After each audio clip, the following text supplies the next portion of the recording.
செய்ய திட்டம் வைத்திருக்கிறார். தேவனுக்கு ஸ்தோத்திரம் செய்து கிருபை இறங்கும் அன்பு கொண்ட தேவனுக்கு நதியில் வருவதை தோடு ஆயிரம் ஆயிரம் நன்மைகள் மனதினம் என்னை சூழ்ந்திட கிருபையும் இரக்கமும் அன்பு கொண்டீரே. ஆயிரம் ஆயிரம் நன்மைகள் அனுதினம் என்னை சூழ்ந்திட கிருபையும் இரக்கமும் அன்பு கொண்டீரே. நல்ல எபினேசராய் என்னை நடத்தி வந்தீரே. நன்றி சொல்ல வார்த்தை இல்லையே. நல்ல எபினேசராய் என்னை நடத்தி வந்தீரே. நன்றி சொல்ல வார்த்தை இல்லையே. ஆயிரம் ஆயிரம் நன்மைகள் அனுதினம் என்னை சூழ்ந்திட கிருபையும் இரக்கமும் அன்பும் கொண்டீரே. ஆயிரம் ஆயிரம் நன்மைகள் அனுதினம் என்னை சூழ்ந்திட கிருபையும் இரக்கமும் அன்பும் கொண்டீரே. காலை மாலை எல்லாம் வேளையிலும் என்னை நடத்தும் கரங்கள் நான் கண்டேன். காலையிலும் மாலையிலும் சிக்கி தவித்திடாது உதவும் கரங்கள் நான் கண்டேன். காலை மாலை எல்லாம் வேளையிலும் என்னை நடத்தும் கரங்கள் நான் கண்டேன். வேளையிலும் போது சிக்கி தவித்திடாது உதவும் கரங்கள் நான் கண்டேன். நெருக்கத்திலும் என்னை விடாமல் காக்கும் அன்பின் நல்ல கர்த்தரே. எல்லா நெருக்கத்திலும் என்னை விடாமல் காக்கும் அன்பின் நல்ல கர்த்தரே. ஆயிரம் ஆயிரம் நன்மைகள் அனுதினம் என்னை சூழ்ந்திட கிருபையும் இரக்கமும் அன்பும் கொண்டீரே. ஆயிரம் ஆயிரம் நன்மைகள் அனுதினம் என்னை சூழ்ந்திட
warmth of your embrace.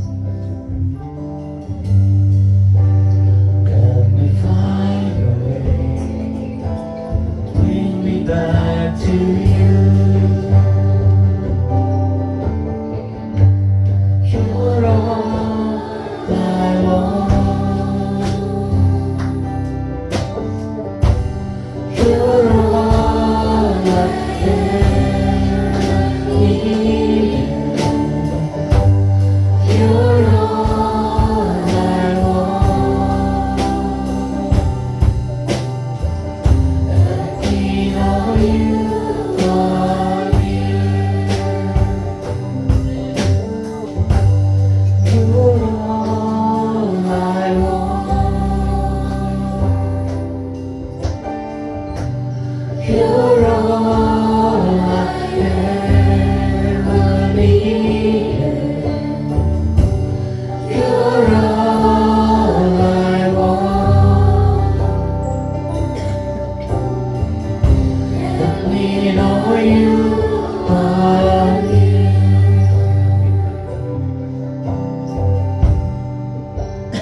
Draw me close to you.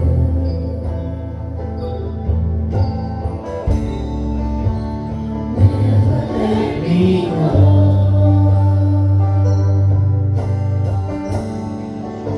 I lay it all down again to hear you say that I'm your friend. You are my desire.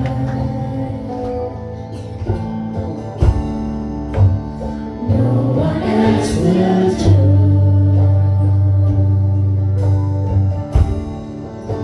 There's nothing else to take your place. To feel the warmth of your embrace. Help me find a way to bring me back to you. You're all I want. You're all I ever needed. You're all I want. Let me know you are near. You're all I want. You're all I ever needed. You're all I want.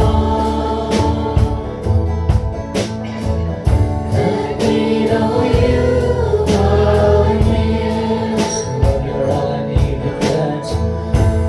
You're all I want. You're all I ever needed. You're all I want. Let me know you are near. Let me know you are near. Hallelujah. Without him we can do nothing. We need Jesus in our life. இயேசு இல்லாம நம்ம ஒண்ணுமே இல்லை. Hallelujah. அவர் இல்லாம நம்ம ஒண்ணும் செய்ய முடியாது. Lord, you're all I need in my life, oh Lord. Help me to do. கர்த்தர் நல்லவர். Hallelujah. Hello, happy new year. Amen. ஒருவேளை நீங்க தெரிஞ்ச சனி வராமல் இருக்கலாம். ஸோ கர்த்தர் ஆசீர்வதிப்பாராக. Amen. சந்தோஷமா இருக்கீங்க. Hallelujah. புதிய ஆண்டுல கர்த்தர் நம்ம கொடுத்த வாக்கும்படியே நிச்சயமாவே ஆண்டு நமக்கு அதிசயமான காரியங்களை செய்வார். கர்த்தரை விசுவாசிக்கிறீங்க. சோர்ந்து போயிடக்கூடாது. பிரச்சனைகள் கண்டிப்பா இருக்கும். ஆபத்து வரும், வியாதி வரும், எல்லாம் வரும். ஆனாலும் விசுவாசத்தை நாம் ஒருபோதும் தளர விடவே கூடாது. ஆமென். தேவன் நம் பட்சத்தில் எப்பொழுதும் இருந்து கொண்டேதான் இருக்கிறார். ஆமென். கர்த்தர் நல்லவர். ஹல்லேலூயா. இந்த வருஷத்திலும் நாம் அதிகமாக தேவனுக்கு என்று ஆதாயம் செய்யணும். ஆமென். ஊழியம் அது ரொம்ப முக்கியம். சபையாக நாம் வந்து ஒரு மனதோடு கர்த்தருக்கு என்று அதிகமாக வருகிற நாட்கள்ல நம் செய்த ராஜ்யத்தை நாம் கட்டி எழுப்புமா. ஆமென்.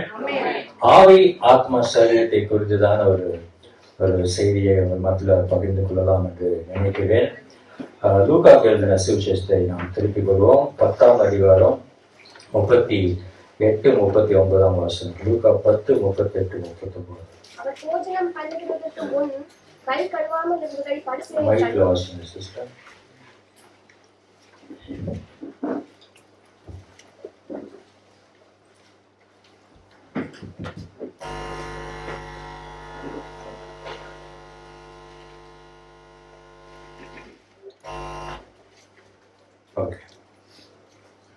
பின்பு அவர்கள் பிரயாணமாய் போகையில் அவர் ஒரு கிராமத்தில் பிரவேசித்தார். அங்கே மார்த்தாள் என்னும் பெயர் கொண்ட ஒரு ஸ்திரீ அவரை தன் வீட்டில் ஏற்றுக்கொண்டாள். அவளுக்கு மரியாள் எனப்பட்ட ஒரு சகோதரி இருந்தாள். அவள் இயேசுவின் பாதத்தருகே உட்கார்ந்து அவருடைய வசனத்தை கேட்டுக் கொண்டிருந்தாள். மார்த்தாளோ பற்பல வேலைகளை செய்வதில் மிகவும் வருத்தமடைந்து அவரிடத்தில் வந்து, ஆண்டவரே, நான் தனியே வேலை செய்யும்படி என் சகோதரி என்னை விட்டு வந்திருக்கிறதை குறித்து உமக்கு கவலை இல்லையா? எனக்கு உதவி செய்யும்படி அவருக்கு சொல்லும் என்றாள். இங்க பார்க்கிறோம், மரியாளும் அவள் சகோதரியாகிய மார்த்தாலும் இருந்த பெத்தானியா கிராமத்தில் உள்ளாகிய லாசரு என்று ஒருவர் வியாதிப்பட்டிருந்தார் என்று நாம் பார்க்கிறோம். ஒன்று யோவான் சுவிசேஷத்தை படிப்போம். 11ஆம் அதிகாரம் 1ஆம் வசனம் 5ஆம் வசனம். மரியாளும் அவள் சகோதரியாகிய மார்த்தாளும் இருந்த பெத்தானியா கிராமத்தில் உள்ளவனாகிய லாசரு என்னும் ஒருவன் வியாதிப்பட்டிருந்தான். இயேசு மார்த்தாளிடத்திலும் அவருடைய சகோதரியிடத்திலும் லாசருவிடத்திலும் அன்பாய் இருந்தார். எப்படி இருந்தாரு? அன்பாய் இருந்தார். இயேசு அன்பாய் இருக்கிறார். ஹல்லேலூயா. மார்த்தாள், மரியாள், லாசரு ஆகிய இந்த 3 பேரும் சகோதரிகள், பிளட் ரிலேஷன், சிப்லிங்ஸ் என்று நமக்கு தெரியும். இவர்களுடைய குடும்ப வாழ்க்கை பற்றி நாம் நிறைய ரெவலேஷன் இந்த புக்கை படிக்க கர்த்தர் நமக்கு புதிய வெளிப்பாடை கொடுத்திருக்கிறார். ஆகவே இவர்கள் வீட்டுல இயேசு பாத்தீங்கன்னா அடிக்கடி தங்குவார். அக்காலத்துல எருசலேம்ல வாழ்ந்த மக்களை விட இந்த குடும்பத்தார் இயேசுவோடு மிகவும் நெருங்கி பழகின ஒரு குடும்பம். ஆமென். நம்மளாம் எப்படி பழகணும்? ஆண்டவரோட நெருங்கி பழகணும். ஆமென். பாருங்க, draw me close to you. ஒன்னு கிட்ட சேர்த்து கொள்ளுமே, அவரோட நெருங்கி பழகணும். அதான் ரிலேஷன்ஷிப் பண்றோம் இல்லையா?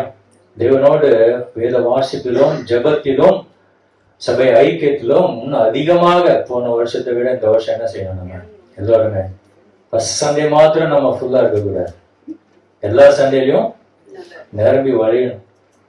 ஆகவே கர்த்தர் அதை எதிர்பார்க்கிறார். தேவனோடு நெருங்கி பழக தேவன் நம்மேல் அன்பு கூறுகிறவரா இருக்கிறார். ஹல்லேலூயா. இயேசுவோடு நெருங்கி வாழ்கிற எவரிடமும் தேவனுடைய வாசஸ்தலம் இருக்கும். சொல்லணும்.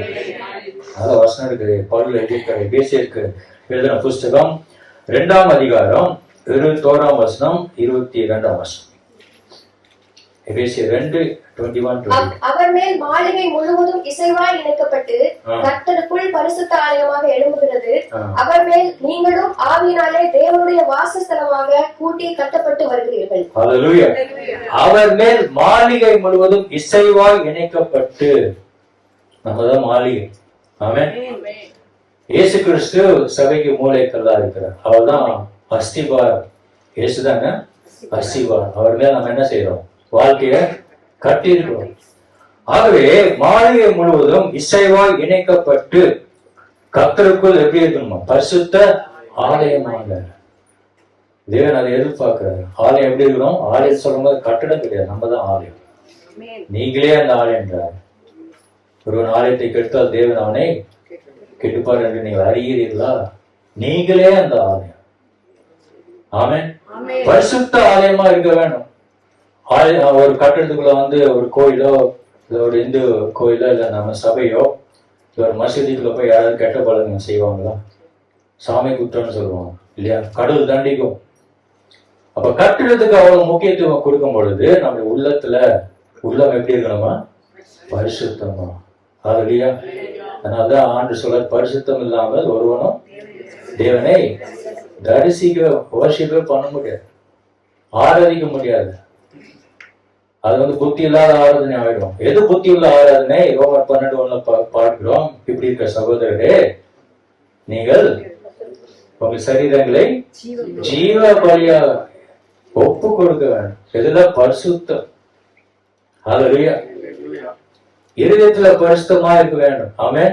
இருதயத்தில் சுத்தம் உள்ளவன் அவன் என்ன பண்ணுவான்?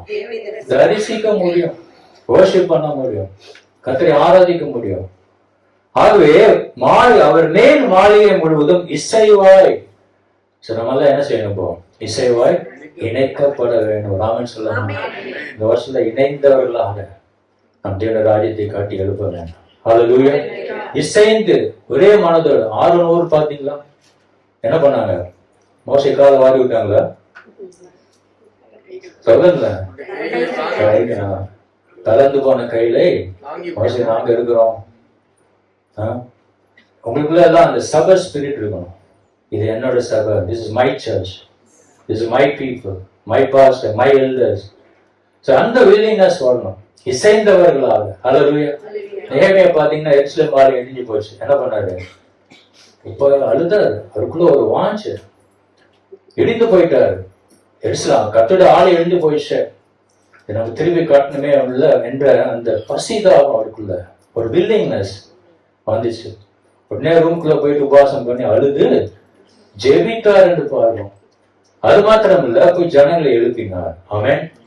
நம்மள ஜனங்களை எழுப்பணும். ஹல்லேலூயா. ஜனங்களை எழுப்பும் பொழுது ஜனங்கள் எப்படி வந்தாங்கன்னா ஆவலோடு வந்தார்கள். I like that word. தமிழ்ல ஆவல்.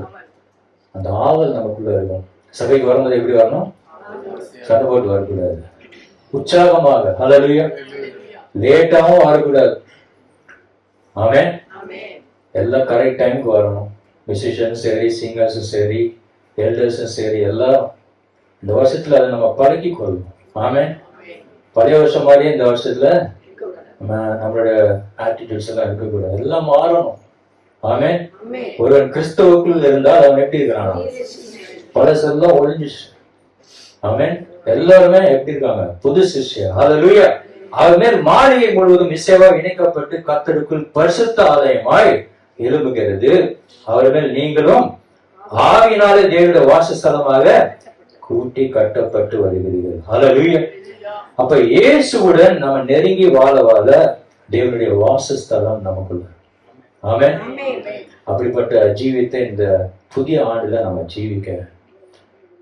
மார்த்தாள் பாத்தீங்கன்னா மரியா, லாசரு, இந்த 3 பேர் வாழ்க்கையை பற்றி நம்ம கவனித்து பார்க்கும் பொழுது அது நம்முடைய வாழ்க்கைக்கு ஒத்ததாகவே இருக்கும் இல்லையா? நிறைய வாட்டி நம்ம படிச்சிருக்கோம். 3 பேரோட வாழ்க்கை பார்த்தீங்கன்னா நம்முடைய வாழ்க்கைக்கும் ஒத்து போகிற மாதிரி தான் இருக்கும். எப்படின்னு பார்த்தீங்கன்னா, தேவன் பிதா குமாரன் பரிசுத்த ஆவியா இருக்கிறார். 3 தனித்தனி கிடையாது. 3 என்னது? அவர் ஒருவராகவே தான் இருக்கிறார். ஆமென். ட்ரினிட்டி காட்ன்றாங்க, திரியேக தேவன். Is omnipresent, omnipotent, omniscient god. ஆகவே பிதா குமாரன் பரிசுத்த ஆவியாக இருந்த போதிலும் அவர் ஒருவராகவே தான் இருக்கிறார். ஒவ்வொன்றும் வேற வேற கிடையாது. அதே போல நாமும் நமக்குள்ள என்ன இருக்குது? ஆவி, ஆத்மா, சரீரம் 3 இருக்குது. ஆனாலும் நம்ம ஒருவராக தான் இருக்கிறோம் இல்லையா? ஆவி தனியா, ஆத்மா தனியா, 3 பேரா இருக்கிறோம் இல்லையா? ஒன்னாதான் இருக்கும். 3 இடத்துக்குள்ள இருக்கு, நமக்குள்ளதான். அதே போல மார்த்தாள், மரியா, லாசரு ஆகியோர் 3 இருந்த போதிலும் அவர்களும் ஒரே வீட்டாராக தான் இருக்கு. ஆமென். உங்களுக்கு விளங்குச்சா? ஆவி, ஆத்மா, சரீரம் ஒருவராக தான் ஆண்டு இருக்கிறார். Is trinity god, three one god, திரியேக தேவன் என்று சொல்றாங்க. இந்த 3 வாழ்க்கையிலும் இயேசு மிகவும் சம்பந்தப்பட்டிருக்கிறார். அந்த வசனத்தை நம்ம வாசிக்கும் போது நம்ம பார்க்கிறோம், இயேசு அதிகமாக அந்த குடும்பத்தாரை நேசித்தார் என்று பார்க்கிறோம். அந்த வசனத்தை நம்ம படிக்கும்போது இயேசு மார்த்தாள் இடத்திலும் அவருடைய சகோதரிடத்திலும் லாசருவிடத்திலும் அன்பாய் இருந்தார். ஏன் அன்பாய் இருந்தார்னா அவங்க இயேசு மேல அன்பாய் இருந்தார். அடிக்கடி அவங்க வீட்டுல தான் போய் சாப்பிடும். ஆகவே இயேசு அதிகமாக நேசித்தார். இந்த மூவர் வாழ்க்கையிலும் ஆண்டவர் தொடர்பு கொண்டதை போல நம்முடைய வாழ்க்கையிலும் இயேசு என்ன செய்யணும்? இயேசுவை நாம் தொடர்பு கொள்ள வேண்டும். ஆமென். தொடர்பு கொள்ள வேண்டிய முகவரின்னு நம்ம தெரியுங்க. தொடர்பு கொள்ள வேண்டிய தொலைபேசி எண். அப்ப இயேசுவோட நம்ம என்ன வச்சுக்கணும் எப்பொழுதுமே? ஆமா, கம்யூனிகேஷன். இல்லைன்னா ஆவிக்கிற வாழ்க்கை பேட்டரி லோ ஆயிடும். ஆமென். ஆவிக்கிற வாழ்க்கை என்ன செய்யணும்? சார்ஜ் பண்ணிட்டே இருக்கணும். செல்போன் சார்ஜ் பண்ண மாதிரி 100% உடனே எடுத்துடுறோம். கொஞ்சம் 40-50 ஆச்சுன்னா உடனே என்ன செய்யறோம்? திரும்பியும் அது போலதான் ஆவிக்கிற வாழ்க்கை. இயேசுவோட தொடர்பு. ஆமென். பார்க்கிறோம், மார்த்தாள் இயேசுக்கு ஊழியம் செய்வது மிகவும் வாஞ்சியாக இருந்தால். இயேசு வந்துட்டார் வீட்டுக்குள்ள. உடனே என்ன பண்ணிருக்காரு? தன் வீட்டுக்குள்ள வந்த உடனே கிச்சனுக்கு போயிட்டு அவருக்கு தேவையானவர்களை ஆயத்தம் செய்வதில் ரொம்ப ஈடுபாடு. மார்த்தாள் ஒண்ணுமே கேட்கல, நேரம் போயிட்டாங்க கிச்சன். இப்ப யாராவது விசிட்டர்ஸ் வந்தா நேரம் கிச்சனுக்கு ஓடுவாங்க. வாங்க உட்காருங்க, கொஞ்ச நேரம் பேசிட்டு. மார்த்தாள் பாருங்க, இயேசுக்கு ஏதாவது செய்யணும். ஆகவே மார்த்தாளை நமது ஆவிக்கு ஒப்பிடலாம். ஆவி ஆத்ம சரீரத்தை குறித்து தான் பேசும். மார்த்தாள் இந்த நபரை நம்முடைய ஆவிக்கு ஒப்பிடலாம். ஆவி உற்சாகம் உள்ளது, அப்படித்தானே? வசனம் அப்படிதான் சொல்லுது. Flesh is weak, but spirit is willing. ஆவி உற்சாகமா இருக்குது. ஆகவே நாம் உற்சாகமாக ஆண்டிருக்கின்ற எல்லா காரியத்திலும் செயல்பட வேண்டும். ராமன் சொல்லுவாங்க, சோர்ந்து போய் ஐயோ செய்யணுமா அது செய்யணுமா, 8 வரணுமா, 9 வந்தா போதுமே, அப்படி கிடையாது. இந்த வருஷம் எல்லாமே மாறணும். ஆமென் சொல்லாம எல்லா வாழ்க்கை வாஞ்ச இருக்கணுங்க. அப்பதான் எல்லாம் முடியும். ஒரு சாக்ரிஃபைஸ் இருக்கணும். அப்பதான் தேவனுக்கு அந்த உற்சாகமா நாம் செய்ய முடியும். ஐக்கியம் ரொம்ப முக்கியம். இசைவாக தேவனோடு இசைந்து செயல்படும் போது நிச்சயமாக அவங்க பெரிய காரியம் கர்த்தர் செய்வார். சபை பக்தி வீட்டுக்கு ஏதாவது நன்மைகளும் கிரியைகளும் அற்புதங்களும் ஆவியானவர் செய்வார். ஹல்லேலூயா. ஆகவே தேவன் பாருங்க, மார்த்தாளை நமது ஆவிக்கு ஒப்பிடலாம். ஆவி உற்சாகம் உள்ளது. சில சமயம் அந்த ஆவியும் மாம்சமும் ஒன்று கொண்டு என்ன செய்யுமா? போராடி கொண்டேதான் இருக்கும். அடிக்கடி சொல்லியிருக்கோம், மாம்சம் சொல்லும் வேண்டாம் வேண்டாம்னு சொல்லும். ஆவி என்ன செய்யும்? செய்ய தேவனுக்கு என்று செய்ய. பலவீனமா இருக்கு மாம்சம், தலை வலிக்குது, ஏன் சண்டே வச்சு மோட்டார் ரிப்பேர் தண்ணியே வரல, மாம்சம் சொல்லும். ஒரு பேர் சொன்ன தண்ணி தனியா வருது அப்படின்னா என்ன சொல்லுங்க? நல்ல வயிறு வலி, ஜோம் பண்றேன்னு தான் சொல்ல முடியும். பாஸ்டர் என்ன சொல்ல முடியும் இல்லையா? தேவன ராஜ்யத்துக்கு சாக்கு போக்கு சொல்றதுக்கு இடமே கிடையாது. ஆமென். அதுதான் சாக்ரிஃபைஸ். இயேசு சாக்ரிஃபைஸ் பண்ணாரு, சீஷர்கள் சாக்ரிஃபைஸ் பண்ணாங்க, அப்போஸ்தலர்கள் சாக்ரிஃபைஸ் பண்ணாங்க. ஆமென். தேவனுக்கு அந்த உற்சாகமாக ஐயா ஒரு முறை ஆரம்ப காலத்துல ஊழியம் பண்ணிட்டு இருக்கும்போது ஒரு படுத்துட்டு இருந்தாங்க இரவுல. அப்ப ஆவி ஒரு சத்தம் கேட்டுச்சு, எந்திரிச்சு ஓடு அப்படின்னு. நம்ம கிட்ட அப்படி சத்தம் வந்துச்சுன்னா என்ன செய்வோம்? பயப்படுவோம். இல்லைன்னா ஏதோ ஒண்ணு கத்துது, நம்ம தூங்குவோம் அப்படின்னு இருப்போம். எந்திரிச்சு ஓடு. இன்னொரு முறை, 2வது முறை அதே சத்தம் கேட்டுச்சு, எந்திரிச்சு ஓடு. அப்போ அம்மாவை எழுப்பியிருக்கிறாங்க. எழுப்பி இந்த மாதிரி சத்தம் கேட்டுச்சு, உனக்கு கேட்டுச்சா அப்படின்னு கேட்டாங்க. இல்லையா, எனக்கு கேட்கலையா. திரும்ப பார்த்துட்டாங்க. 3வது முறை எந்திரிச்சு ஓடு. அப்ப இது கர்த்தர் ஏதோ பேசுறாரு அப்படின்னு நினைச்சிட்டு திருப்பி அம்மா எழுப்பி இந்த மாதிரி சத்தம் கேட்குது, எந்திரிச்சு ஓடுன்னு சத்தம் கேட்குது அப்படின்னு கேட்டுருக்காங்க. அம்மா சொன்னா எந்திரிச்சு ஓடனா போய் ஓடுங்க அப்படின்னு சொல்லியிருக்காங்க. இரவுல எங்க ஓடுறது இல்லையா? போனா நாய் தொடர்றதும் கடிக்கும், இருட்டா இருக்கும். ஐயாபாடி எந்திரிச்சு ஓடி இருக்கிறாங்க நைட்டு 1:30 மணிக்கு. திடீர்னு ஆண்டவர் சொன்னார், நீ இங்க நெல்லு அப்படின்னு. கடைசியில் அங்க ஒரு மரம், உண்மையா நடந்த காரியம். அந்த மரம் ஜெபம் பண்ண அப்படின்னா பிரசங்கம் பண்ண. அந்த காலத்துல ஐயாவுக்கு பிரசங்கம்லாம் பண்ண தெரியாது. சாட்சி சொல்லுவாங்க, 100 சாட்சிகள் கூட்டம்னே நடக்கும். ஐயா ஜீவானந்தம், தினகரன் ஐயா தான் பேசுவாங்க அந்த சாட்சி கூட்டத்துல. ஸோ பிரசங்கம் அப்போ அவ்வளோ அந்த அளவுக்கு வராது. சாட்சி சொல்ல ஆரம்பிச்சாங்க. சாட்சி சொல்ல மேல இருந்து பொத்துன்னு ஒரு ஆள் விழுந்தான் மரத்துல இருந்து. அவங்க ஐயா பயந்துட்டாங்க, திருடணும் நம்மளை எங்கேயாவது பிடிச்சி கொண்டுட்டாங்க, என்ன பண்றதுன்னு சொல்லிட்டு யார் என்ன வந்தேன்னு விசாரிக்கும் பொழுது அவனுக்கு ஏதோ ப்ராப்ளம், ரொம்ப டிப்ரெஸ் ஆகி தற்கொலை பண்ணிக்கலான்னு மரத்துல போயிடலாம். ஆமென். அப்ப அந்த சாட்சியை கேட்டோம்னா கீழே விழுந்து அந்த இடத்துல இயேசுவை ஏற்றுக்கொண்டு கடைசியில் அவன் போதகராகி ஐயாவை போதகராகிட்டார். ஆமென். திருச்சியில பாஸ்டர் இருந்தாங்க, அவர் இறந்துட்டார். ஐயாக்கு முன்னாடி அவர் இறந்துட்டார். அது பேர் ராஜா பால்னு அவர் பேர். பாருங்க, தேவனுடைய சத்தத்துக்கு நம்ம என்ன செய்யணுமா? செவி சாய்க்கணும். When God calls, we should listen and obey. ஆமென். பலிகளை பார்க்கலாம் கீழ்ப்பட வாஞ்ச தேவன் கூப்பிடும்போது ஒரு வாஞ்ச வரணும்.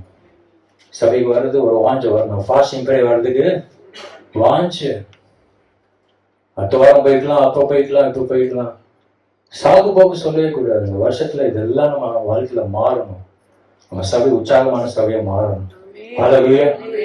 ஊழியருக்கு நம்ம துக்கப்படுத்தவே கூடாது. ஆமென். ஊழியரை துக்கப்படுத்தா நீங்கள் ஆவியான துக்கப்படுத்துகிறீர்கள்னு ஒரு வசனம் இருக்கு. அது உற்சாகமாக தேவனுக்கு என்று ஆவி உற்சாகமானது. மாம்சம் பலவீனம் தான். பல கஷ்டங்கள் உண்டு, சரீர பிரகாரமான வியாதி உண்டு, பலவீனங்கள் உண்டுதான். ஆனாலும் தேவனுக்கு என்று நம் சில காரணம் நம்ம ஒதுக்கி அவருக்கென்று நம்ம செய்யும் பொழுது நிச்சயமாகவே பெரிய ஆசீர்வாதம் இருக்குது. ஆகவே மாத்தாளை பார்க்கும் பொழுது மாத்தால் நமது ஆவிக்கு ஒப்பிடலாம். இயேசுவை ஏற்றுக்கொண்ட உடனே, அதாவது அவர் நமது வாழ்வில் பிரவேசித்த உடனே அவருக்கு ஊழியம் செய்ய வேண்டும் என்று ஒரு உற்சாகம் வரும் இல்லையா? எனக்குலாம் அப்படிதான் வந்துச்சு. தேவனுக்கு ஏதாவது செய்யணும். உடனே அப்ப ஊழியக்காரராக இருக்கிறேன், நானும் ஏதாவது ஒண்ணு செய்யணும் வாஞ்ச வந்துச்சு. தேவனுக்கு ஏதாவது செய்யணும். ஹல்லேலூயா. செய்வீங்களா? ரட்சிக்கப்பட்ட புதுசுல அப்படி ஒரு வாஞ்ச வரும். அதுக்கப்புறம் வெறும் ஜபம் தான். ஜெபிக்கிறோம் கிடையாது, ஜெபிக்கிறோம், செய்ய மாட்டோம். திருமண வாழ்க்கையில பாருங்க, கல்யாணம் புதுசுல என்ன செய்வாங்க? மனைவி புருஷனுக்கு காஃபி போட்டு கொடுப்பாங்க, பெட் காஃபி இல்லையா? கல்யாணம் புதுசுல. ஒரு வருஷம் கழிச்சு பாருங்க, காஃபியும் கிடையாது, பிரேக்ஃபாஸ்டும் கிடையாது, பத்னியா ஆஃபீஸுக்கு போன ஆரம்பிச்சுடுவாங்க. ஆக முடிஞ்சு போயிடுச்சு. எல்லாம் பிளாக் அண்ட் ஒயிட்டா மாறிடும். முதல்ல கலர்ஃபுல்லா இருக்கும் பிகினிங்ல, அப்புறம் வாடி போயிடலாம். அப்படி இருக்கக்கூடாது. அதான் ரட்சிக்கப்பட்ட புதுசுல அப்படிதான். தேவனுக்கு தான் அதான் செய்யணும். ஒரு அம்மா சொன்னாங்க, சபை கட்டிட்டு இருக்கும் போது, ஒரு செங்கல் கூட என்னால வாங்கி கொடுக்க முடியல பிரதர் அப்படின்னா. வாங்கி கொடுங்கன்னா நானே கட்டிக்குவேன் சொல்லக்கூடாது, செய்யணும். ஆமென். கிரியே இல்லாத விசுவாசம் அவ்வளவு. It's a dead faith. ஜெபிக்கிறோம் நல்லதான் ஜெபிக்கிறோம். ஆக்சுவலி என்ன செய்யணும்? விசுவாசத்தை கொஞ்ச நாள் காமிக்கணும். ஆமென்.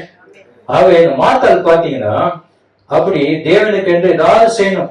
ஒரு தூண்டுதல் இருக்கு, கர்த்தருக்கு ஊழியம் செய்ய வேண்டும் என்ற இந்த வாஞ்சை இருக்கு. நமக்கு ஒரு வாஞ்சை வரணும். தேவனுக்கு என்று வாஞ்சியா நம்ம கொடுக்கணும். ஆமென். உற்சாகம் இருக்கணும். உற்சாகமாய் கொடுக்கணும். இடத்தில் கர்த்தர் எப்படி இருக்காரு? கோபமா இருக்காரு? பிரியமா இருக்கிறார். கிளிகளே கொடுக்கூடாது, அள்ளி கொடுக்கணும். தேவன் அள்ளி கொடுக்குறாருல்ல. ஹல்லேலூயா.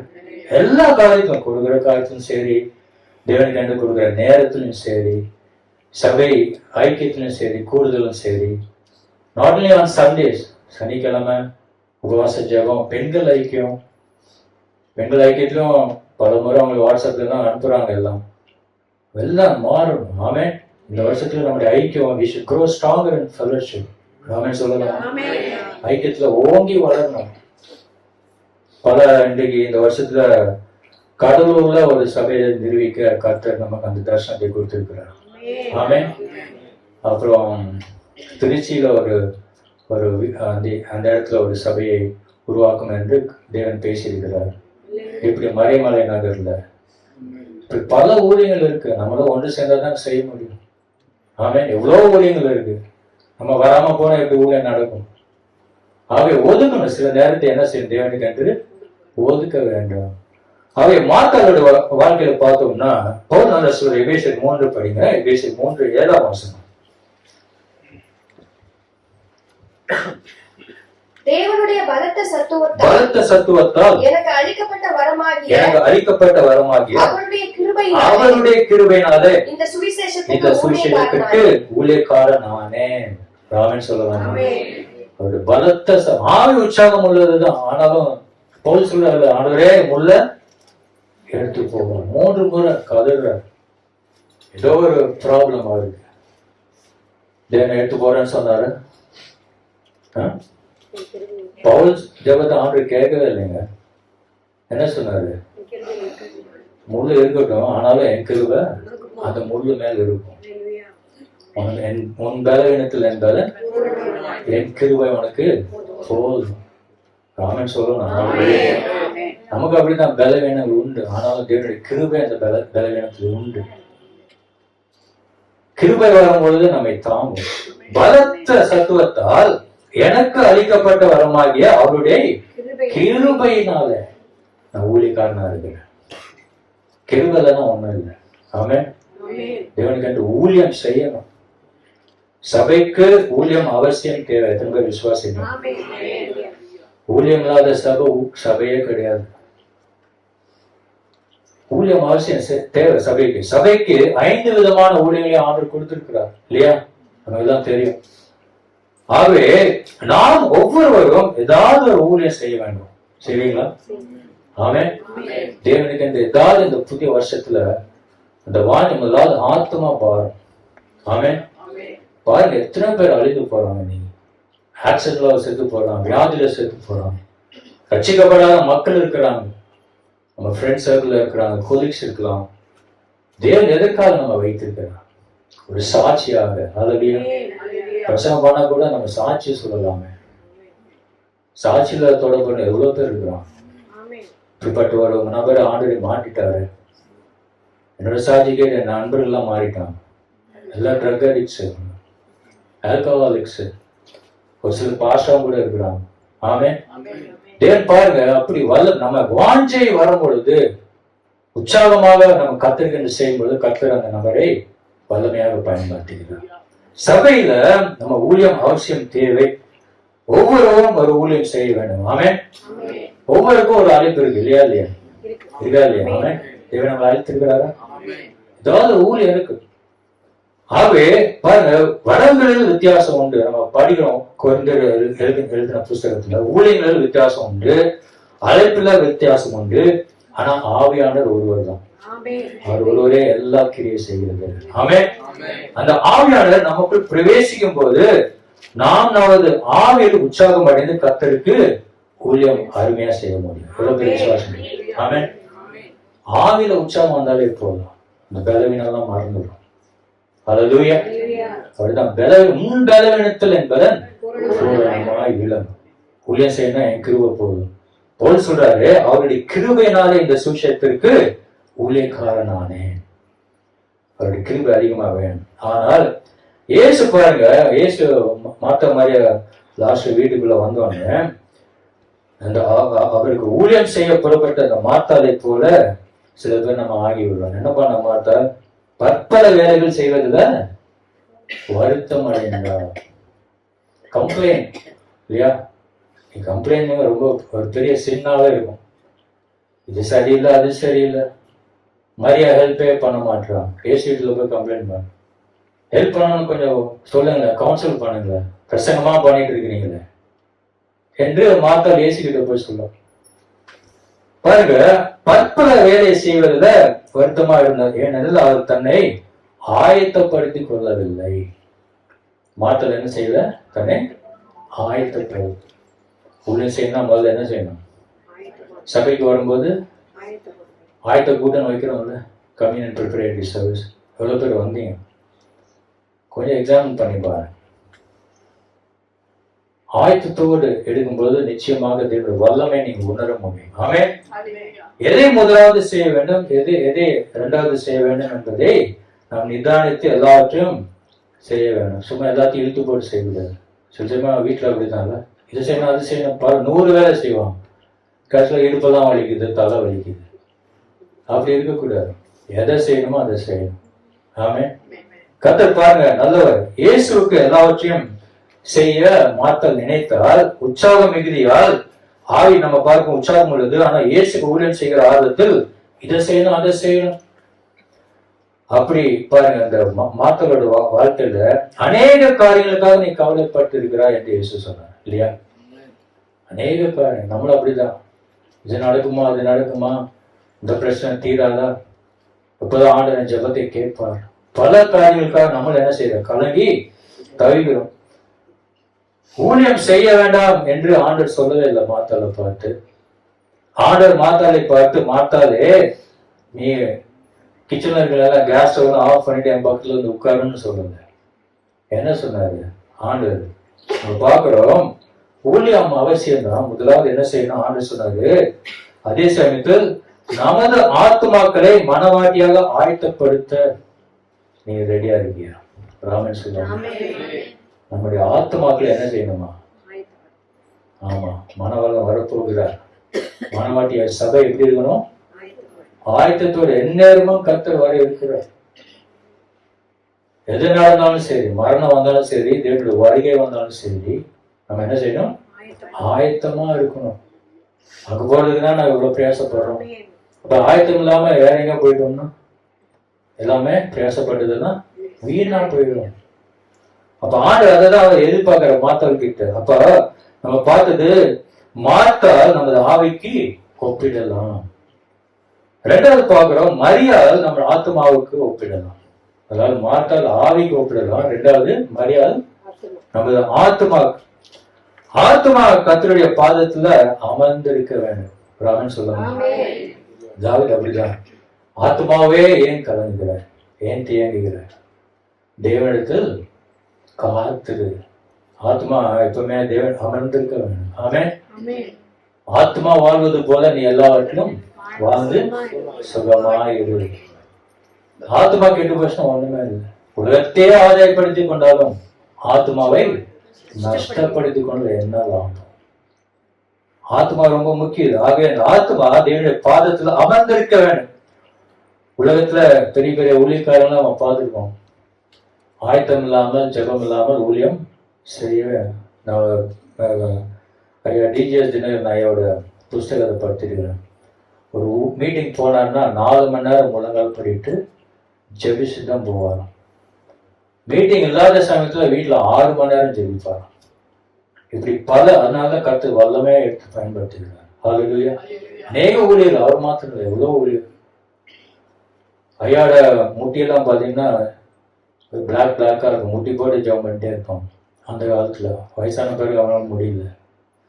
அப்படி நம்ம ஜெபத்துல பாருங்க, ஆத்மா தேவனுடைய பாதத்துல எப்பவுமே அமர்ந்து ஜெபத்துல வைத்திருக்க வேண்டும். ஹல்லேலூயா. கர்த்தருடைய பாதத்துல கர்த்தருக்கு நேரம் கொடுக்க வேண்டும். கர்த்தருடைய நேரத்தை குறைப்பட்டா நமக்கு பிரச்சனை தான் வரும். நம்ம எல்லார்கிட்டையும் பேசுறோம், ஆண்டுகிட்ட பேசமா போயிடலாம்ல சில சமயத்துல.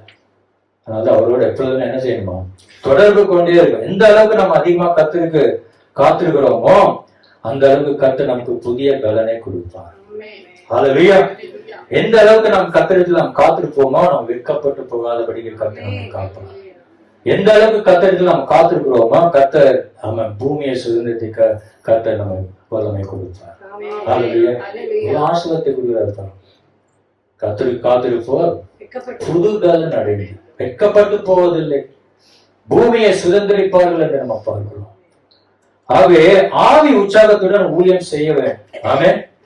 இந்த வருஷம் அப்படிதான் நம்ம செய்யணும். உற்சாகம் ஏதாவது ஒண்ணு கர்த்தருக்காக செய்யணும். ஆத்மாவை கூட்டி கொண்டு வரணும். ஆமென். ஒரு சிலர் கொண்டு வரீங்க, ஒரு சிலர் கிறிஸ்துமஸ்க்கெல்லாம் கூட்டிட்டு வந்தாங்க வருஷத்துக்கு ஒரு முறை. அப்படி இல்லை, பல முறை நான் சொல்லி ஒவ்வொரு குடும்பமும் என்ன செய்யணும், ஒரு ஆத்மா ஆதாயப்படுத்தி அப்படி ஒவ்வொரு ஆத்மா ஒரு மாசத்துக்கு ஒரு குடும்பம் கொண்டு வச்சா அந்த சபை அந்த வருஷத்துல நிரம்பி இருக்குமே. 2 சர்வீஸ் கூட நடத்தலாம்.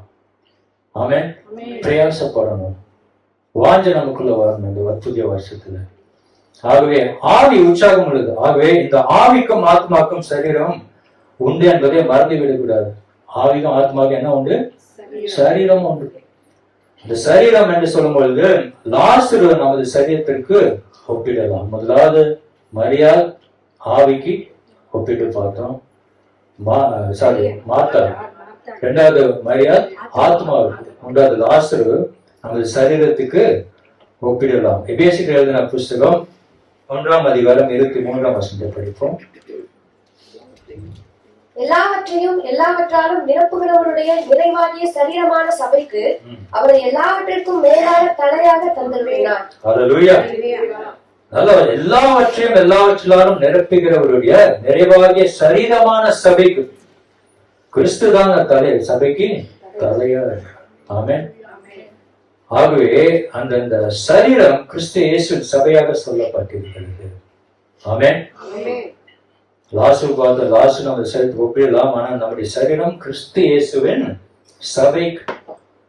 1 வசனத்தை படிப்போம். 1 கொரிந்தியர் புஸ்தகம் 12ஆம் அதிகாரம் 27ஆம் வசனம். நீங்களே கிறிஸ்துவின் சரீரமாயும் தனித்தனியே அவயவங்களாயும் இருக்கிறீர்கள். நீங்களே கிறிஸ்துவின் சரீரம். நம்மள யாரு? கிறிஸ்துவின் சரீரம். ஏன்னா அவர் தான் தலை. கிறிஸ்து சபைக்கு தலையா இருக்கிறார், மூளைக்கெல்லாம் இருக்கிறார். நம் சரீரம் கிறிஸ்துவின் சரீரமா இருக்கிறோம். ரோமர்களுக்கு புஸ்தகம் 12ஆம் அதிகாரம் 5ஆம் வசனம். அநேகராகிய நாமும் கிறிஸ்துவுக்குள் ஒரே சரீரமாய் இருக்க ஒருவருக்கொருவர் அவயவங்களாய் இருக்கிறோம். ஒரே சரீரமா இருக்கிறோம். ஆமென். நம்ம எல்லாம் தனித்தனியா இருந்தாலும் கிறிஸ்துவுக்குள் நம்ம எப்படி இருக்கிறோம்? ஒரே சரீரமா இருக்கிறோம். We are all one in Christ Jesus. அப்ப அந்த one in Christ Jesus என்று சொல்லும்போது நாம் தேவனுக்கு இசைந்தவர்களாக, தேவனுக்கு என்று அதிகமாக இந்த காலத்துல நாம் தேவனுக்கு என்று சேவிக்க வேண்டும். அல்லேலூயா. லாசரு மரித்து உயிரோடு எழுப்பினது போல நாமும் பாவத்திற்கு மரித்திருக்க வேண்டும். ஆமென். செத்து தண்ணீரில் அடக்கம் பண்ணி உயிரோட வர வேண்டும். கலாத்தியர் 5ஆம் அதிகாரம் 24ஆம் வசனத்தை நம்ம பார்க்கிறோம். ஆகவே லாசரு வியாதியா இருந்தார். மாம்சம் இருக்கும் வரை நமக்கு என்ன இருக்கும்? வியாதி இருக்கும், பாடியில் இருக்கும், பிரச்சனை இருக்கும், எல்லாமே தான் இருக்கும். அதான் மாம்சம். அதான் மாம்சம் பலவீனமா இருந்தாலும் ஆவி எப்படி இருக்குது? உற்சாகமா இருக்குது. அதனாலதான் எனக்கு உயிர் வாழ்றோம். ஹல்லேலூயா. அதனால உற்சாகமா இருக்கிறோம். பலவீனம் இருந்தாலும் கர்த்தர் நமக்கு பலனை கொடுத்து பாதுகாத்து வருகிறார். ஆமென். ஆகவே நாம் தேவனுக்கு இந்த உற்சாகமாக இந்த கடைசி நாட்கள்ல மார்த்தாள், மரியாள், லாசரு ஆகிய மூவரும் ஒரே குடும்பத்தராய் கிறிஸ்து இயேசுவின் வீடாக வாழ்ந்தது போல நம்மளும் இயேசுவின் வீடாக நாம் மாறும். அடிக்கடி நம்ம ஜபத்துல சொல்லுவோம், ஒவ்வொரு குடும்பமும் குட்டி பரலோகமா மாறும். நம்மெல்லாம் இயேசுவின் குடும்பமாக மாறும். அவர்தான் தேவனுடைய ராஜ்யத்தை நாம் கட்டி எழுப்ப முடியும். ஹல்லேலூயா. ஆகவே இந்த வருஷத்துல நாம் கர்த்தருக்கு ஏதாவது ஒரு ஊழியம் செய்யலாம். எவ்வளவு பேர் நீங்க செய்வீங்க என்று சொல்றீங்க? தேவனுக்கு எவ்வளவோ ஊழியங்கள் கர்த்தர் கொடுத்திருக்கிறாங்க. நம்ம சபையில நிறைய ஊழியங்கள். அவன் எல்லா கூட்டத்திலும் எல்லா ஐக்கியத்திலும் நாம் என்ன செய்யணும்? சபையாராக இசைந்தவர்களாக. ஒரு வீல பலவீனம் இருக்கலாம். சில சமயம் ஸ்கூல்ஸ் அனுப்பணும், பிள்ளைகளை டிஃபன் காட்டணும், நிறைய பிரச்சனைகள். நம்ம முடிந்த அளவுக்கு கர்த்தருக்கு எவ்வளவு நேரத்தை கொடுக்க முடியுமோ அவ்வளவு நேரத்தை கொடுத்து தேவ ராஜ்யத்தை நாம் காட்டி எழுதுவோம். நம்ம எல்லோரும் கட்டில முடி ஜெயிப்போம். நம்ம எல்லோரும் எழுந்து நிற்கமாக தேவனுக்கு என்று ஏதாவது செய்ய நீங்கள் அர்ப்பணிகள் கர்த்தர் நிச்சயமாக ஆசீர்வதிப்பார். நம்மை நாமே அர்ப்பணிப்போம். எல்லோரும் கரங்களை உயர்த்தி ஆண்டவரே 2025ஆம் ஆண்டை காண செய்கிறப்பா கர்த்தாவே, நாங்கள் ஆண்டவரே உம்முடைய பிள்ளைகள், ஆண்டவரே உம்முடைய காணியாட்சியில் வேலை செய்கிற அந்த உரிமை, அந்த பாக்கியத்தை நீர் எங்களுக்கு தந்திருக்கிறீர். ஆண்டவரே, எதை செய்தாலும் கிறிஸ்துவுக்கு என்று முழு மனதோடு செய்யுங்கள் என்று வேதம் எங்களுக்கு அறிவுறுத்துகிறது. முக்கியமாக ஆண்டவரே, நீர் இந்த உலகத்தை விட்டு கடந்து செல்லும் பொழுது நீர் செய்து கொண்டிருந்த ஊழியத்தை எங்களை நம்பி விட்டு செல்ல கரங்களை வைத்து அப்பா ஆண்டவரே, அப்பா எங்களை நம்பி விட்டு சென்றீர். ஆண்டவரே கர்த்தாவே, உலகம் எங்கும் புறப்பட்டு போங்கள், எல்லோருக்கும் நான் உங்களுக்கு கற்றுக் கொடுத்தவைகளை கற்றுக் கொடுங்கள், அவர்களை சீஷராக்குங்கள், பிதா குமார் பரிசுத்தாவே நாமத்தில் அவர்களுக்கு ஞானஸ்தானம் கொடுங்கள். இதோ உலகத்தின் முடிவு பரியந்தம் சகல நாட்களிலும் நான் உங்களோடு கூட இருக்கிறேன். ஆம், இந்த வேலையை செய்கிறவர்களோடு அவர் கூட இருக்கிறேன் என்று சொன்னார். இந்த வேலையை செய்யும்படி தம்முடைய சீஷர்களுக்கு சொன்னார். இயேசுடைய சீஷர்கள் தான் நாம் அனைவரும், அத்தனை பேரும் நாம் இயேசுடைய சீஷர்கள். அன்பின் ஆண்டவரே, எங்கள் சீஷர்களை அழைத்திருக்கிறேன். ஒருவேளை எங்களுடைய பணி வித்தியாசமாக இருக்கலாம். ஒரு அப்போஸ்தலராக, மேய்ப்பராக, போதகராக, உதவி ஊழியம் செய்கிறவர்களாக அன்றைய கர்த்தாவே எத்தனையோ வரங்கள் உண்டு. கர்த்தாவே எத்தனையோ அலுவல்கள் உண்டு. ஆனாலும் ஆவியானவர் ஒருவராய் இருக்கிறீர். கர்த்தாவே, ஒவ்வொருவனும் அவனவன் செய்ய வேண்டிய செயல்களை, செய்ய வேண்டிய ஊழியத்தை செய்ய கடவுது என்று வேதம் நமக்கு அறிவுறுத்துகிறதப்பா. ஆண்டவரே, நாங்கள் நிர்விசாரமாக, மந்தமாக, புலம்பிக் கொண்டு, கவலைப்பட்டு கொண்டு வாழ்க்கையை வீணடித்து விடக்கூடாது. ஆண்டவரே, எங்களுக்கு கிடைக்கப்பட்டிருக்கிற ஒவ்வொரு நாளையும், ஒவ்வொரு மணி நேரத்தையும் நாங்கள் வீணாக்கி விடாமல் கரங்களை உயர்த்தி, அப்பா, நாங்களும் என் வீட்டாரும், என்னுடைய வீட்டில் உள்ள கடைசி குழந்தை முதல் என் வீட்டில் உள்ள பெரியவர்கள் வரைக்கும் அத்தனை பேரும் இயேசுவுக்கு ஊழியம் செய்ய வேண்டும். ஆண்டவரே, கர்த்தாவே, மார்த்தாளை போல புலம்பிக் கொண்டல்ல, கர்த்தாவே, நான் மட்டும் ஊழியம் செய்கிறேன், நான் மட்டும் வேலை செய்கிறேன் என்று சலித்துக் கொண்டு இல்ல, அவள் செய்கிறாரா, இவர்கள் செய்கிறார்களா என்று போட்டி போட்டுக் கொண்டல்ல ஆண்டவரே, அநேக காரியங்களை குறித்து கவலைப்பட்டு கலங்கி கொண்டிருந்தார். ஆண்டவரே, அப்படி இல்லாமல் இயேசுடைய பாதத்தில் அமர்ந்து அவருடைய சத்தத்தை கேட்டு அவரோடு பேசி அவரோடு பழகி அவரோடு உறவு கொண்டு அவருக்காக ஊழியம் செய்கிறேன் என்கிற வைராக்கிய வாஞ்சியோடு, புலம்பல் இல்லாமல், முறுமுறுப்பு இல்லாமல், இயேசு எனக்கு என்ன செய்தார், எனக்கு என்ன கிடைத்து விட்டது, நான் நினைத்தது நடக்கவில்லை, என் இஷ்டம் போல் வாழ்க்கை இல்லை, எனக்கு வருமானம் பெருகவில்லை, என் உடலில் இத்தனை குறைகள், என் வாழ்க்கையில் இத்தனை குறைகள், என் கணவருடைய வாழ்க்கையில் இவ்வளவு குறைகள், என் மனைவியிடத்தில் இவ்வளவு குறைகள், என் வேலையில் இவ்வளவு குறைகள், என் வருமானத்தில் இவ்வளவு குறைகள், என் வியாபாரத்தில் இவ்வளவு குறைகள் என்று அன்று புலம்பிக் கொண்டு கலங்கி முறையிட்டுக் கொண்டு கூப்பாடு போட்டுக் கொண்டிராமல் ஏற்கனவே பெற்றுக்கொண்ட ரட்சிப்புக்கு எல்லாம் கரங்களை உயர்த்தி, எனக்காக சிலுவையில் நீர் மரித்த அதை நினைத்து அந்த ஒரு காரணத்திற்காக, என்னை மீட்டுக் கொள்வதற்காக இந்த உலகத்திற்கு வந்த அந்த காரணத்திற்காக, எனக்காக ஜீவனை கடைசி சொல் ரத்தம் வரைக்கும் கொடுத்த அந்த காரணத்திற்காக, என்னோடு கூட இருக்கிறேன் என்று வாக்கு கொடுத்த அந்த காரணத்திற்காக, அத்திமரம் துளிர் விடாமல் போனாலும், திராட்சை செடி பலன் கொடாமல் போனாலும், நான் நினைத்தது நடக்காமல் போனாலும், நான் கையிட்டு செய்தது வாய்க்காமல் போனாலும், நான் புலம்ப மாட்டேன், குறை சொல்ல மாட்டேன். ஆண்டவரே, இதோ வைராக்கிய வாஞ்சியோடு உம்முடைய பாதத்தில் அமர்ந்து உம்முடைய சத்தத்தை கேட்டு உமக்காக ஓடி உழைப்பேன். நான் எல்லாரும் கரலை வெட்டி சபையின் ஊழியங்கள்ல முக்கியமாக ஆண்டவர் வந்து ஒரு ஒழுங்கை வைத்திருக்கிறார். சபை என்பது பரலோகத்திற்கு அடையாளம். நம்ம எல்லோரும் ஒன்றாய் இருக்க போகிறோம் என்பதற்கு அடையாளமாக கர்த்தர் இந்த பூமியிலே ஆங்காங்கே லோக்கல் சர்ச்சஸை வைத்திருக்கிறார்.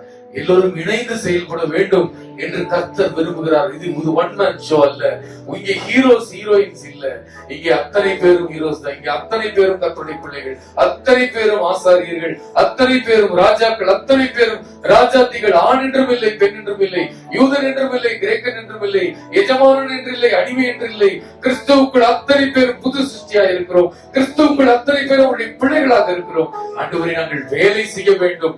வேலை செய்ய மனதில்லாதவர்களாக, சோம்பேறிகளாக நாங்கள் இருக்கக்கூடாது. ஆண்டவரே, இன்றைக்கு நான் ஏதாவது செய்ய வேண்டும். தொடர்ந்து ஆண்டவரே, எனக்கு என்ன கிருபையை வைத்திருக்கிறேன், எனக்கு என்ன அழைப்பை வைத்திருக்கிறேன், என்னோடு பேசும் ஆண்டவரே, நான் செய்ய விரும்புகிறேன், எனக்கு சொல்லித்தாரும் என்று அர்ப்பணித்து கர்த்தருடைய சமூகத்தில் ஊழியம் செய்வதற்கு, அது சுவிசேஷ ஊழியம், ஆத்தும ஆதாய ஊழியம், ஜெப ஊழியம், ஐக்கியங்களில் பங்கு பெறுவது, உற்சாகப்படுத்துவது, கொடுப்பது, நேரத்தை கொடுப்பது என்று சொல்லி, உடலில் சென்று உடல் முடியாதவர்களை சந்திப்பது, ஏழைகளுக்கு உதவி செய்வது என்று சொல்லி, நம்மால் இயன்ற எல்லா விதங்களிலும் கர்த்தருடைய ஊழியத்தை உற்சாகமாக, மாற்றாளை போல் அல்ல, புலம்பிக் கொண்டல்ல, முறுமுறுத்துக் கொண்டல்ல, செய்துவிட்டு புலம்புவதல்ல, ஒரு முறுமுறுப்பு இல்லாமல் நன்றி உணர்வோடு, துதியோடு, கம்பீரத்தோடு, கர்த்தரோடு கூட ஐக்கியத்தோடு கூட இந்த ஊழியத்தை செய்ய கர்த்தாவே எங்கள் அனைவரையும் நாங்கள் ஒப்புக் கொடுக்கிறோம்.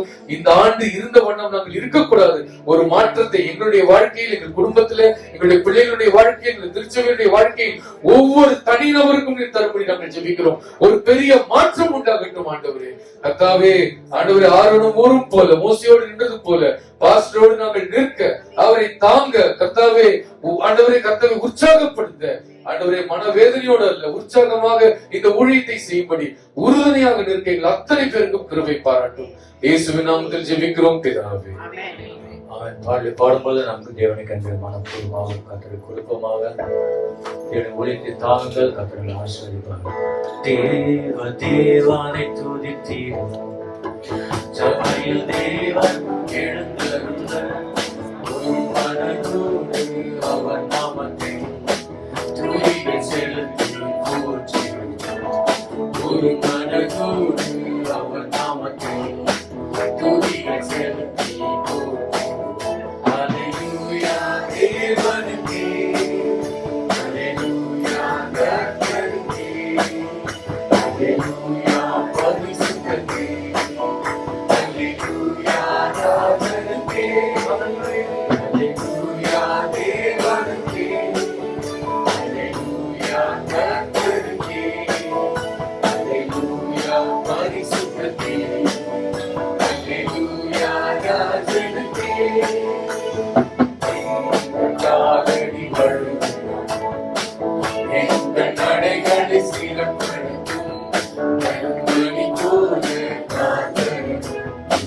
கிருபையாயிரம் படி கண்மணி போல காத்தருளும்.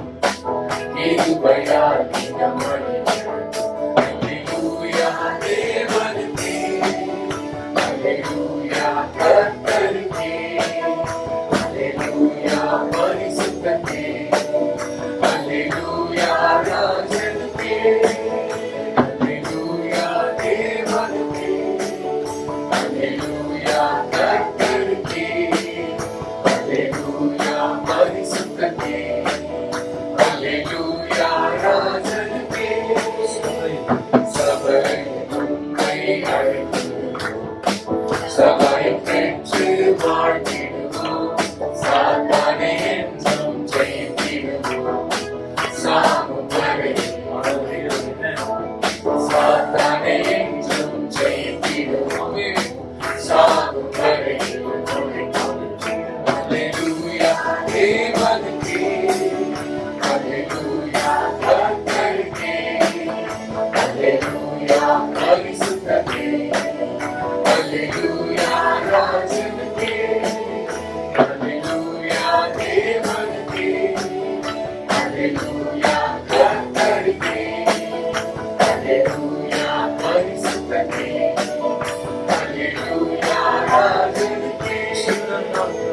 ஜீவனுள்ள நாட்களெல்லாம் நன்மை கிருபை தொடர்ந்திடவே, வேத வசனம் கீழ்ப்படிவோம், தேவ சாயலாய் மாறிடுவோம்.